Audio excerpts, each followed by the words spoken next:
Hi everyone, welcome to Balu IQ online classes. ఈ వీడియోలో మనం డిస్కస్ అయ్యే టాపిక్ ఏంటండి అంటే ఇండియన్ పాలిటీకి సంబంధించి కొన్ని ఇంపార్టెంట్ ఎంసీక్యూస్ని డిస్కస్ చేసుకుందామండి. మనందరికీ తెలిసిన ఇండియన్ పాలిటీ అనేది మనకి అన్ని కాంపిటేటివ్ ఎగ్జామినేషన్స్లో ఇంపార్టెంట్, సెంట్రల్ ఎగ్జామ్స్ కానీ స్టేట్ ఎగ్జామ్స్ కానీ అన్ని ఇంపార్టెంటే.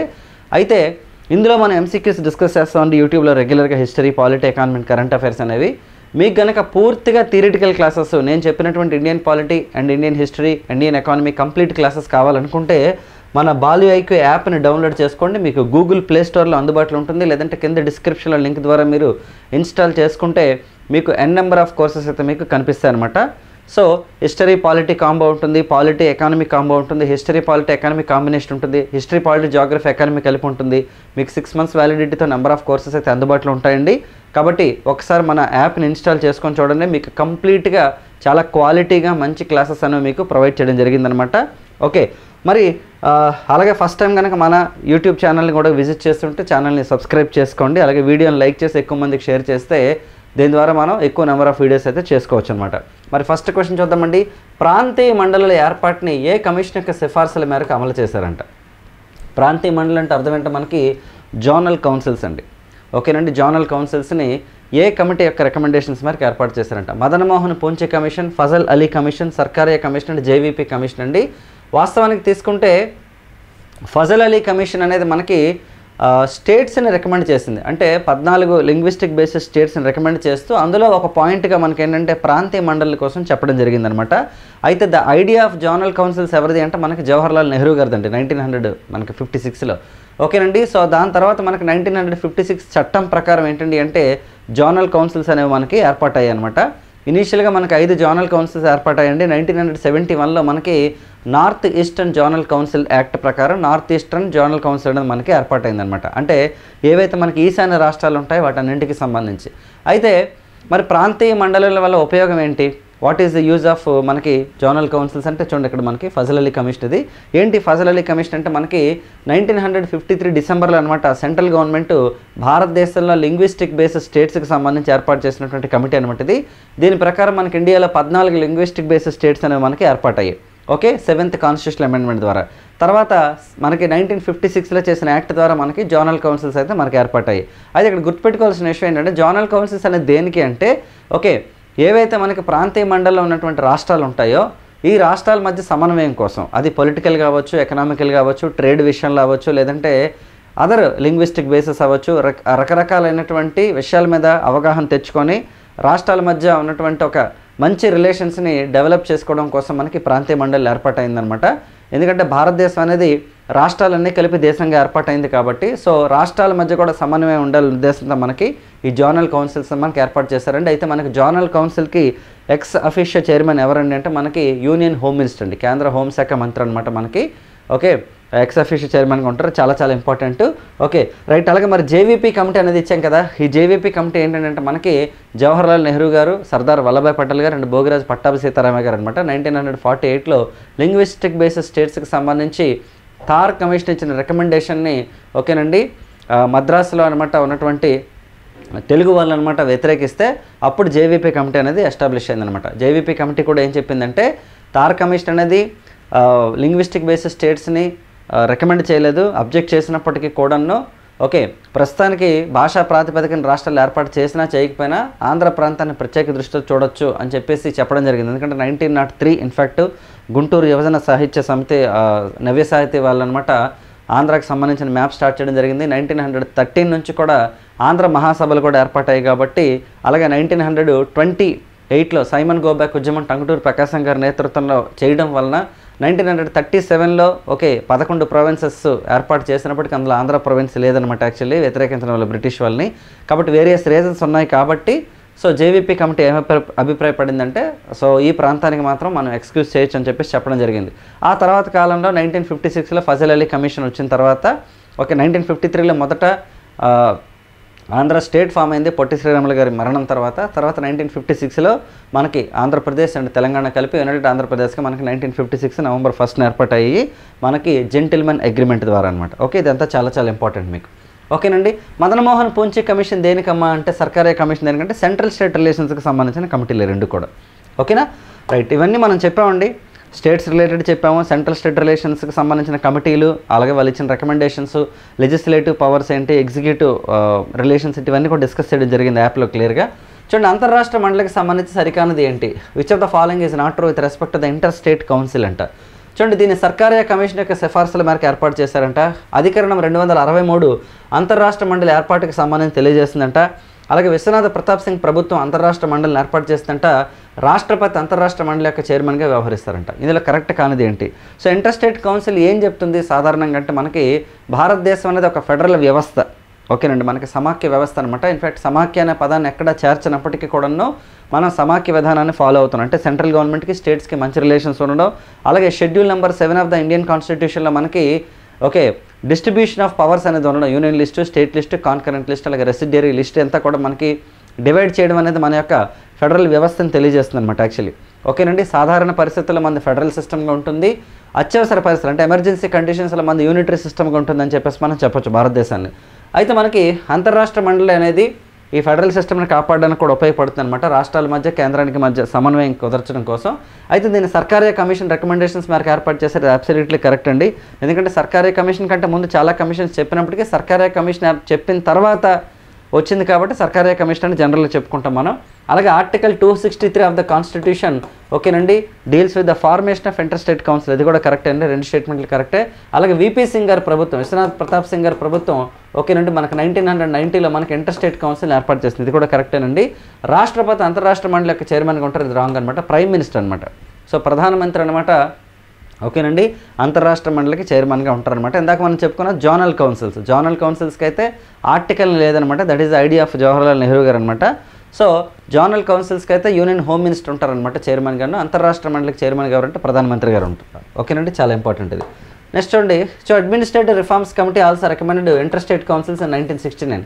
1967లో ఎంసీ సెతల్వాడ్ గారి నేతృత్వంలో మనకి పరిపాలనా సంస్కరణల కమిషన్ ఏర్పాటు చేస్తే అప్పుడు కూడా ఇంటర్ స్టేట్ కౌన్సిల్ని రికమెండ్ చేశారు. అందుకని నేను మీకు చెప్పాను ఇంతకుముందు కూడా కమిటీలు రికమెండ్ చేశాను చెప్పేసి. ఎంసీ సెతల్వాడ్ గారు ఎవరంటే మనకి first attorney general of India అనమాట. Okay right.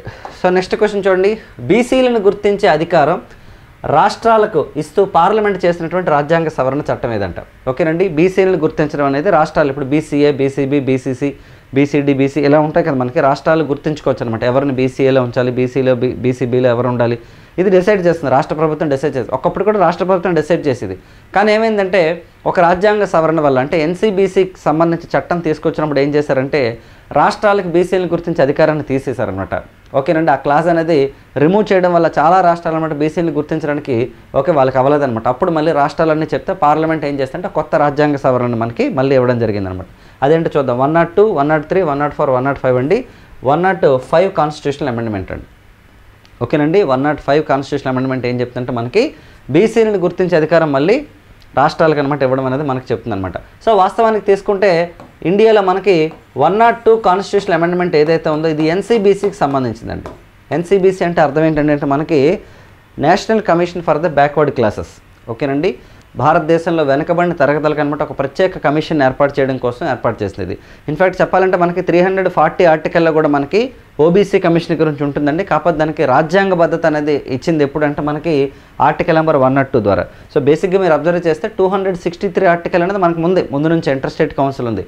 కాకపోతే దాని కొన్ని ప్రొవిజన్స్ అనేది మనకి 1990లో యాడ్ చేసి ఆ కౌన్సిల్ని ఏర్పాటు చేశారనమాట. అలా ఏంటండి అంటే రాజ్యాంగంలో మెన్షన్ చేసినప్పటికీ దాని యొక్క అవసరాన్ని గుర్తించి పార్లమెంట్ ఎప్పుడైతే అమెండ్మెంట్ పాస్ చేస్తుందో దాని యొక్క పాసిబిలిటీస్ ఆ ప్రొవిజన్స్ని బట్టి అనమాట అవి ఎగ్జిస్టెన్స్లోకి వస్తాయి. అలా మనకు 2018లో జాతీయ కమిషన్ మనకు ఏర్పాటు చేశారనమాట. చాలా ఇంపార్టెంట్ ఇది. అయితే ఈ జాతీయ కమిషన్ ఏర్పాటు చేసే క్రమంలో ఏం చేస్తారంటే ఒక క్లాజ్ అనేది రిమూవ్ చేయడం జరిగిందండి యాక్చువల్లీ. ఓకేనండి, ఏంటంటే రాష్ట్రాలకి బీసీలను గుర్తించే అధికారాన్ని రిమూవ్ చేయడం జరిగింది. మళ్ళీ రాష్ట్ర ప్రభుత్వాలన్నీ కూడా ఇలా ఈ క్లాజ్ అనేది ఇందులో లేదంటే మళ్ళీ వెంటనే అమెండ్మెంట్ చేశారు, 105 అమెండ్మెంట్ చేసి దీన్ని మళ్ళీ పునరుద్ధరించడం జరిగింది. చాలా ఇంపార్టెంట్. అండ్ ఇన్ఫ్యాక్ట్ ఏంటంటే article 338B of the constitution మనకి ఫార్మేషన్ ఆఫ్ ఎన్సీబీసీ అండి. మరి ఓబీసీ కమిషన్ అంటే 340 గుర్తుపెట్టుకోండి. ఓకేనా, ఓబీసీ అయితే అనమాట. ఎందుకంటే 338 వచ్చేసి మనకి అబౌట్ నేషనల్ ఎస్సీ కమిషన్ అండి. 338A వచ్చేసి మనకి నేషనల్ ఎస్టీ కమిషను, 338B వచ్చేసి మనకి national commission for backward classes. ఈ ఆర్టికల్స్ 3 కూడా చాలా చాలా ఇంపార్టెంట్. 340 అయితే ఓబీసీ కమిషన్ అనమాట మనకి ఇనిషియల్గా కాన్స్టిట్యూషన్లో ఉంది. రైట్, నెక్స్ట్ చూడమ్మా, భారతదేశంలో అధ్యక్ష తరహా ప్రభుత్వాన్ని ప్రతిపాదించిన రాజ్యాంగ పరిషత్ యొక్క సభ్యుడు ఎవరంట? ఓకేనండి, who recommended okay presidential government ఓకేనండి ఫర్ ఇండియా ఎక్కడ నుంచి అంటే మనకి రాజ్యాంగ పరిషత్లో. సో చాలా ఇంపార్టెంట్ క్వశ్చన్ ఇది కూడాను. HV Kamath, professor KT Shah, doctor BR Ambedkar and KM Munshi అండి. మరి వాస్తవానికి తీసుకుంటే ఓకే ప్రొఫెసర్ కేటీ షా గారు అండి యాక్చువల్లీ. సో ఇది మనం ఒక కోడ్ కూడా చెప్పుకున్నాం మనం. ఏంటి కోడ్ అంటే అధ్యక్ష అని ఎవరన్నారండి అంటే కేటీ షా అన్నారని చెప్పాం. అధ్యక్ష అంటే అధ్యక్షుడి యొక్క పరిపాలన కావాలని ఎవరన్నారంటే కేటీ షా అన్నారనమాట యాక్చువల్లీ. ఓకే, ఇది మనం చాలాసార్లు చెప్పుకోవడం జరిగింది. అలాగే మనకి ప్రియాంబుల్ ఆఫ్ ద కాన్స్టిట్యూషన్ని రాజకీయ జాతక చక్రం అని ఎవరన్నారని అడిగితే మనం కేఎం మున్షి అని చెప్పుకున్నాం. సో ముని జాతకం చెప్పారని చెప్పేసి అక్కడ గుర్తుపెట్టుకోమని చెప్పాను నేను మీకు. ఓకే, ఇలా మనం చాలా కోడ్స్ డిస్కస్ చేయడం జరిగింది, అంటే పార్ట్ ఆఫ్ మనం సబ్జెక్టులు అనమాట. సెపరేట్గా ఆర్టికల్స్ అమెండ్మెంట్స్కి కూడా ఒక సెపరేట్ కోర్స్ ఉంది. అన్ని ఆర్టికల్స్ అన్ని అమెండ్మెంట్స్ సుప్రీంకోర్టు జడ్జిమెంట్స్ అన్నీ ఒక దగ్గర ఉన్నట్టు కూడా ఒకటి చెప్పాను నేను మీకు. ఓకేనండి. సో అలాగే 799కి జనరల్ స్టడీస్ కోర్స్ ఉందండి. హిస్టరీ, పాలిటీ, జాగ్రఫీ, ఎకానమీ, మీకు వాటితో పాటు general science, next mental ability, ఇవన్నీ కూడా మీకు అందులో ఉంటాయి. 799 ఉంది దాని యొక్క ప్రైస్ అనేది. అందులో మీకు పాలిటీ ట్రిక్స్ కోర్స్ కూడా యాడ్ చేయడం జరిగింది. కాబట్టి ఈ కోర్స్ కూడా మీకు బెనిఫిట్ అవుతుంది. 6 months వ్యాలిడిటీతో ఉంది మీకు. ఓకే, అన్నీ కూడా మీకు ఎగ్జామ్ పాయింట్ ఆఫ్ వ్యూలో పర్ఫెక్ట్గా చెప్పిన కోర్సెస్ మీకు అన్ని అందుబాటులో ఉంటాయి. మన కోర్సెస్ అనేది ఓన్లీ స్టేట్ ఎగ్జామ్స్కి కాదు, స్టేట్ సెంట్రల్ మీరు ఏ ఎగ్జామ్స్కి ప్రిపేర్ అయినా సరే ఉపయోగపడతాయి. కింద డిస్క్రిప్షన్లో లింక్ ఉంది బాలు ఐక్యూ యాప్ది, దాని ద్వారా మీరు ఇన్స్టాల్ చేసుకుంటే మీరు చాలా లిమిటెడ్ ప్రైస్తో మంచి క్వాలిటీ కంటెంట్ నేను చెప్పిన మ్యాక్సిమం నెంబర్ ఆఫ్ క్లాసెస్ ఉన్నాయి మీకు. దాంతోపాటు మీరు యూట్యూబ్ ఫాలో అయినట్లయితే డెఫినెట్గా మీకు మంచి స్కోరింగ్ అనేది వస్తుంది అనమాట. ఓకేనా, రైట్, టెస్ట్ సిరీస్లు కూడా మాకు అందుబాటులో ఉన్నాయి. చూడండి ఇక్కడ మరి హెచ్వి కామత్ గారు, ఇక్కడ ఆప్షన్స్లో హెచ్వి కామత్ గారి పేరు కూడా ఉందండి. సో ఆయన ఏం చెప్పారంటే ప్రెసిడెంట్ ఆఫ్ ఇండియా ఎలక్షన్ని ఓకే ప్రత్యక్షంగా పెట్టండి అన్నారనమాట. రాష్ట్రపతి ఎన్నికలను ఇండియాలో ప్రత్యక్షంగా పెట్టండి అంటే అంబేద్కర్ గారు ఏమన్నారంటే ప్రస్తుతం ఏదైతే మనకి పద్ధతి ఉందో, ప్రొసీజర్ మనకి ఏదైతే ఉందో, రాష్ట్రపతి గారిని ఎవరు ఎన్నుకుంటారు? ఎలక్టరల్ కాలేజ్ ఆఫ్ ఇండియా ఎన్నుకుంటుంది. అంటే Lok Sabha MPs, Rajya Sabha MPs and MLAs of all the states nominated members మినహాయించి. సో వీళ్ళు కూడా ప్రజల ద్వారా డైరెక్ట్లీ ఆర్ ఇండైరెక్ట్లీ ఎలక్ట్ అవుతున్న మెంబర్సే. ఎమ్మెల్యేస్ అయితే డైరెక్ట్గా, లోక్సభ మెంబర్స్ అయితే డైరెక్ట్గా ప్రజల ద్వారా ఎన్నికవుతున్నారు. రాజ్యసభ సభ్యులు అయితే ఏంటి ఎమ్మెల్యేలు, రాష్ట్రాల ఎమ్మెల్యేల ద్వారా ఎన్నికవుతున్నారు. కాబట్టి సో వీళ్ళు కూడా ప్రజల తరపు నుంచి ఎన్నికైనట్టే ఉంది. కాబట్టి ఇది కూడా ఒక ప్రత్యక్ష పద్ధతి లాంటిదే రాష్ట్రపతి ఎన్నిక కూడా అని చెప్పేసి అంబేద్కర్ గారు అయితే చెప్పడం జరిగిందనమాట. ఓకేనండి. సో నెక్స్ట్ క్వశ్చన్ చూద్దామండి. సూపర్ క్యాబినెట్ అని దేనిని వర్ణిస్తారంట? సూపర్ క్యాబినెట్ అని దేని అంటారంట? చూడండి, ఆర్థిక వ్యవహారాల క్యాబినెట్ కమిటీ, రాజకీయ వ్యవహారాల క్యాబినెట్ కమిటీ, పరిపాలనా వ్యవహారాల క్యాబినెట్ కమిటీ, అలాగే రక్షణ వ్యవహారాల క్యాబినెట్ కమిటీ అండి. సో బేసిక్గా తీసుకుంటే పొలిటికల్ అఫైర్స్ కమిటీని మనకి సూపర్ క్యాబినెట్ అంటారు. ఎందుకో చూద్దాం ఒకసారి. చూడండి, వాస్తవానికి తీసుకుంటే 1971లో ఇందిరాగాంధీ గారు అనమాట తన క్యాబినెట్లో ఉన్నటువంటి సీనియర్ మినిస్టర్స్తో కలిపి పొలిటికల్ అఫైర్స్ కమిటీని ఏర్పాటు చేయడం జరిగిందనమాట. ఓకేనండి. 1900 మనకి 66 నుంచి 1984 వరకు మనకి ఇందిరాగాంధీ గారు ప్రైమ్ మినిస్టర్గా ఉన్నారు. మిడిల్లో 1977 నుంచి 1980 వరకు మనకి జనతా ప్రభుత్వం అధికారంలో ఉంది. మొరార్జీ దేశాయ్ గారు, చరణ్ సింగ్ గారు ప్రధానమంత్రులుగా ఉన్నారు. అయితే ఓవరాల్గా ఇందిరాగాంధీ గారు వచ్చేసి మనకి 15 years మనకి రూల్ చేయడం జరిగిందనమాట యాక్చువల్లీ. ఓకేనండి, ప్రధానమంత్రిగా 1966 నుండి 77 వరకు, 1980 నుంచి 84 వరకు ఉన్నారనమాట యాక్చువల్లీ. ఓకేనండి, రైట్. మరి చూసుకుంటే దేశంలో పరిపాలనకు సంబంధించినటువంటి అంతర్గత వ్యవహారాల్లో, విదేశాంగ విధాన నిర్ణయాలు అంటే ఏదైతే మనకి ఎక్స్టర్నల్ అఫైర్స్కి సంబంధించిన విషయాలు కానీ వీటన్నింటిలో కీలక పాత్రను పోషించే కమిటీలో సీనియర్ మినిస్టర్స్ని సభ్యులుగా నియమించుకోవడం ద్వారా క్యాబినెట్ ఓకేనండి మనకి ఆ క్యాబినెట్ మీద ఓకేనండి ఇందిరాగాంధీ గారికి అనమాట ఒక ఆధిపత్యం అనేది వచ్చిందనమాట. సో రాజకీయ వ్యవహారాల కమిటీని సూపర్ క్యాబినెట్ అని కూడా పిలుస్తారు. ఎందుకంటే మోస్ట్ సీనియర్ మెంబర్స్ ఉంటారనమాట. ఓకే, సో వాళ్ళు ఇచ్చే సలహాలు సూచనలన్నీ కూడా బాగుంటాయని చెప్పేసి దీన్ని సూపర్ క్యాబినెట్గా వర్ణిస్తారనమాట. చాలా ఇంపార్టెంట్. రైట్, నెక్స్ట్ చూడండి, సుప్రీంకోర్టు యొక్క ప్రధాన కేంద్రం కోసం తెలిపే రాజ్యాంగ అధికారం ఏంటి? సుప్రీంకోర్టు బేసిక్గా మనందరికీ తెలిసిన న్యూఢిల్లీలో ఉంది హెడ్ క్వార్టర్స్. 1950 జనవరి 28 నుంచి కూడా మనకి సుప్రీంకోర్టు అయితే వర్క్ చేయడం జరుగుతుంది మనకి కదమ్మా. ఈ విషయం మనందరూ తెలుసు. బట్ ఏ ఆర్టికల్ ప్రకారం సుప్రీంకోర్టుకి సంబంధించినటువంటి హెడ్ క్వార్టర్స్కి సంబంధించి ఆర్టికల్ ఉంది. ఇది కూడా ఒక ఆర్టికల్ ఉంది చూడండి, 124, 131, 130 అండ్ 129 అండి. So article number 130 of the constitution అండి. ఓకేనండి, మనకి article number 130 of the constitution ఏం చెప్తుందంటే సుప్రీంకోర్టు యొక్క ఓకేనండి ప్రధాన కేంద్రం గురించి చెప్తుందనమాట.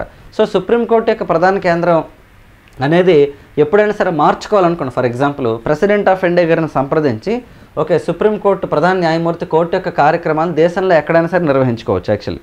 ఓకే విత్ ద ఓకేనండి మనకి consultants of the president of India. అలాగే కేంద్ర క్యాబినెట్ సుప్రీంకోర్టు యొక్క బెంచీలను ముంబై, చెన్నై మరియు కోల్కతాలో కూడా ఏర్పాటు చేయాలి అని 2000లో ఒక ప్రతిపాదన చేసింది అనమాట సుప్రీంకోర్టు. ఓకేనండి, ఐ మీన్ యూనియన్ క్యాబినెట్ అనమాట. ఎందుకంటే 130 ఆర్టికల్ ప్రకారం ఏంటంటే సుప్రీంకోర్టు యొక్క ప్రధాన న్యాయమూర్తి రాష్ట్రపతి గారి యొక్క డెసిషన్ ఐ మీన్ కన్సల్టెన్సీతో ఎక్కడైనా ఏర్పాటు చేయొచ్చు అన్నారు కదా. సో దాని మేరకు ఓకేనండి ట్రై చేశారనమాట యాక్చువల్లీ. బట్ 25 మంది న్యాయమూర్తితో కూడినటువంటి ధర్మాసనం తిరస్కరించింది. ఓకే, ఇది కుదరదని చెప్పేసి ఏఆర్ లక్ష్మణన్ గారి నేతృత్వంలో ఉన్నటువంటి లా కమిషన్ కూడా రికమెండ్ చేయడం జరిగిందండి. ఢిల్లీలో రాజ్యాంగపరమైన బెంచ్ ఏర్పాటు చేయండి. ఓకే, అంటే కాన్స్టిట్యూషనల్ బెంచ్ ఒకటి ఏర్పాటు చేయండి. ముంబై, చెన్నై, హైదరాబాద్లో అయితే సెపరేట్ బెంచెస్ని కూడా ఏర్పాటు చేయమని రికమెండ్ చేస్తుంది అనమాట యాక్చువల్లీ. సో ఆర్టికల్ 130 అండి, చాలా చాలా ఇంపార్టెంట్. సో నెక్స్ట్ క్వశ్చన్ చూడండి, అత్యధిక మెజారిటీతో గెలిచినటువంటి లోక్సభ సభ్యులు ఎవరంట? ఓకేనండి, బేసిక్గా తీసుకుంటే మెజారిటీ అంటే ఏంటమ్మా, ఎవరైతే పోటీ చేస్తారో ఎలక్షన్స్లో కంటెస్ట్ ఎవరైతే చేస్తారో వాళ్ళలో సెకండ్ పర్సన్కి ఫస్ట్ పర్సన్కి ఉన్న డిఫరెన్స్. ఫర్ ఎగ్జాంపుల్ ఒక వ్యక్తి 1,00,000 ఓట్లు వచ్చాయనుకోండి, సెకండ్ పర్సన్కి 80,000 ఓట్లు వచ్చాయనుకోండి. సో ఫస్ట్ పర్సన్ 20,000 ఓట్ల మెజారిటీతో గెలిచినట్టు అనమాట. ఓకేనండి, సాధారణంగా తీసుకుంటే కొన్నిసార్లు అది చాలా లీస్ట్ ఉండొచ్చు, 100లో ఉండొచ్చు, నెక్స్ట్ 100s, 50s, 60లో కూడా ఉండొచ్చు అనమాట అది. ఎందుకంటే మన ఇండియాలో ఉన్నది first past the post system. అంటే ఎవరికి ఎక్కువ ఓట్లు వస్తే వాళ్ళే గెలుస్తారనమాట యాక్చువల్లీ. పర్సంటేజ్ బేసిస్ కాదు మనకి, first past the post system. ఒక్క ఓటుతో గెలిచినట్టు అనమాట యాక్చువల్లీ. అలా మరి ఒక ఫస్ట్ పర్సన్కి సెకండ్ పర్సన్కి ఎక్కువ గ్యాప్ ఉండి లోక్సభకి ఎన్నికైనటువంటిది ఎవరు, హయ్యెస్ట్ మెజారిటీతో గెలిచినటువంటి లోక్సభ ఎంపీ ఎవరు? ఈ క్వశ్చన్ నేను మీకు ఎప్పుడు చెప్పలేదు. సో ఈరోజు నేను చెప్దామని ఇచ్చాను మీకు ఈ క్వశ్చన్. చూడండి, సిఆర్ పాటిల్, సంజయ్ భాటియా, ప్రీతం ముండే, కృష్ణపాల్ అండ్ సుభాష్ చంద్ర బెహరీ అండి. చూడండి, యాక్చువల్లీ ప్రీతం ముండే గారు అండి 2014లో అనమాట గెలిచారనమాట. ఓకే, బేసిక్గా తీసుకుంటే ప్రీతం ముండే గారు ఫాదర్ అనమాట రూరల్ డెవలప్మెంట్ మినిస్టర్గా ఆయన ప్రమాణ స్వీకారం చేయడానికి వెళ్తున్నప్పుడు ఆయన యాక్సిడెంట్లో చనిపోతారనమాట యాక్చువల్లీ. సో ఆ తర్వాత ఆ లోక్సభ స్థానం ఖాళీ అయింది బీద్లోని, మహారాష్ట్రలోని. అప్పుడు ఆమె ఉప ఎన్నికల్లో గెలిచారు యాక్చువల్లీ మనకి. ఓకేనండి, సో ప్రీతం ముండే గారికి వచ్చిన మెజారిటీ 6,96,320 మెజారిటీ వచ్చింది. ఓకేనండి, సిఆర్ పాటిల్ గారికి 6,89,668 మెజారిటీ వచ్చింది. సంజయ్ భాటియా 6,56,142 వచ్చింది. కృష్ణపాల్ 6,38,239 మెజారిటీ అండి. సుభాష్ చంద్ర బెహరియా 6,12,000 మెజారిటీ వచ్చిందనమాట. సో వీళ్ళు 2019 ఎలక్షన్స్లో గెలిచిన వాళ్ళు వీళ్ళంతా కూడాను, మిగతా అందరూ కూడాను. అయితే అంతకంటే ముందు తీసుకుంటే ప్రీతం ముండే గారు టాప్లో ఉండేవారండి. తర్వాత అనిల్ బసు గారు ఉండేవారు యాక్చువల్లీ. తర్వాత పివి నరసింహారావు గారు, తర్వాత నరేంద్ర మోదీ గారు, అలాగే జగన్మోహన్ రెడ్డి గారు 2012 ఆయన కడప ఉప ఎన్నికల్లో గెలవడం జరిగిందనమాట భారీ మెజారిటీతోని. ఆ తర్వాత 2019 ఎలక్షన్స్ వచ్చినప్పటికి ఏంటండి అంటే అందరూ కూడా చాలామంది 6 lakhs మెజారిటీతో కూడా గెలవడం జరగడం వల్ల ఈ మారిందనమాట యాక్చువల్లీ. అందుకని నేను మీకు చెప్పాను ప్రీతం ముండే గారు అనమాట ఇదైతే ఉండిపోయింది, ఆ రికార్డ్ అయితే అలా ఉంది ప్రస్తుతానికి. మొత్తం 6,96,321. ఇక్కడ ఇంకోటి ఏంటంటే గుర్తుంచుకోవాల్సిన విషయం, మనకి సాధారణంగా ఎవరైనా లోక్సభకు పోటీ చేసినా లేదా ఎమ్మెల్యే ఎలక్షన్స్లో పోటీ చేసినా సర్పంచ్ ఎలక్షన్స్లో పోటీ చేసినా మెజారిటీ అనేది పక్కన పెడితే ఫస్ట్ ప్రయారిటీ వచ్చేసి డిపాజిట్ అని ఒకటి ఉంటుంది. ఓకే, ఇప్పుడు మనం ఎమ్మెల్యేగా పోటీ చేయాలన్నా, లోక్సభకు పోటీ చేయాలన్నా, సర్పంచ్గా పోటీ చేయాలన్నా కొంత అమౌంట్ డిపాజిట్ చేయాలి మనీ. ఓకే, అలా మనీ అనేది డిపాజిట్ చేసిన తర్వాత టోటల్గా పోలైన ఓట్లు ఏవైతే వ్యాలిడ్ ఓట్లు ఉంటాయో ఆ వ్యాలిడ్ ఓట్లలో ఓకే అంటే చెల్లిన ఓట్లు అనమాట యాక్చువల్. ఆ వ్యాలిడ్ ఓట్లలో 1/6 ఓట్లు కంపల్సరీ రావాలి. ఇప్పుడు ఎగ్జాంపుల్ 1,00,000 ఓట్లు ఉన్నాయనుకోండి ఒక లెజిస్లేటివ్ అంటే ఒక అసెంబ్లీ నియోజకవర్గంలో, 90,000 ఓట్లు పోలయ్యాయి అనుకోండి ఫర్ ఎగ్జాంపుల్. సో 1/6 అంటే కనీసం 15,000 ఓట్లు వస్తేనే డిపాజిట్ అనేది తిరిగిస్తారనమాట. ఒకవేళ రాకపోతే డిపాజిట్ అనేది ఎవరనమాట. సో కాబట్టి చాలామంది అంటుంటారు కదా డిపాజిట్లు రాలేదని, లేకపోతే డిపాజిట్లు గల్లంతాయి అని ఇలా అంటుంటారు కదండి. లేదా మెజారిటీ అన్నప్పుడు ఏంటంటే ఫస్ట్ ప్లేస్కి సెకండ్ ప్లేస్కి ఉన్నటువంటి మెజారిటీ చాలా ఇంపార్టెంట్. ఇవన్నీ కూడా మీరు ఏంటంటే ఇవన్నీ రెగ్యులర్గా న్యూస్ పేపర్ చదవడం ద్వారా మీకు చాలా వరకు విషయాలు తెలుస్తాయి అనమాట యాక్చువల్లీ మనకి. సో ఇదండి ఈ వీడియోలో ఉన్నటువంటి ఎంసీక్యూస్ అనమాట. నెక్స్ట్ వీడియోలో మనం మరిన్ని ఇంపార్టెంట్ ఎంసీక్యూస్ని మనం ఇండియన్ పాలిటీలో అండ్ ఇండియన్ ఎకానమీ అండ్ హిస్టరీలో డిస్కస్ చేద్దామండి. సో ఇలా మీకు కనుక పూర్తి డీటెయిల్డ్ ఎక్స్ప్లెనేషన్ మీకు ఇండియన్ పాలిటీకి సంబంధించి కావాలనుకుంటే కింద డిస్క్రిప్షన్లో ఉన్నటువంటి లింక్ ద్వారా మీరు మన యాప్ని డౌన్లోడ్ చేసుకుంటే మీకు ఫుల్ ఫ్లెజ్డ్ క్లాసెస్ అయితే అందుబాటులో ఉంటాయి. అవి మీరు ఏ ఎగ్జామ్స్కి ప్రిపేర్ అయినా యూజ్ అవుతాయి. మీరు గ్రూప్స్కి ప్రిపేర్ అయినా, ఎస్ఎస్సి, సిజిఎల్, సిహెచ్ఎస్ఎల్, ఎంటీఎస్ ఎగ్జామ్స్కి ప్రిపేర్ అవుతున్నా, లేదా ఆర్ఆర్బీకి ప్రిపేర్ అవుతున్నా, లేదా ఎస్ఐ పీసీకి ప్రిపేర్ అవుతున్నా, దేనికైనా మీకు ఉపయోగపడతాయి అనమాట. ఓకేనా? సో ఇవి క్లాస్ మనకి. నెక్స్ట్ వీడియోలో మళ్ళీ కలుద్దాం. Thank you so much all of you and wish you all the best.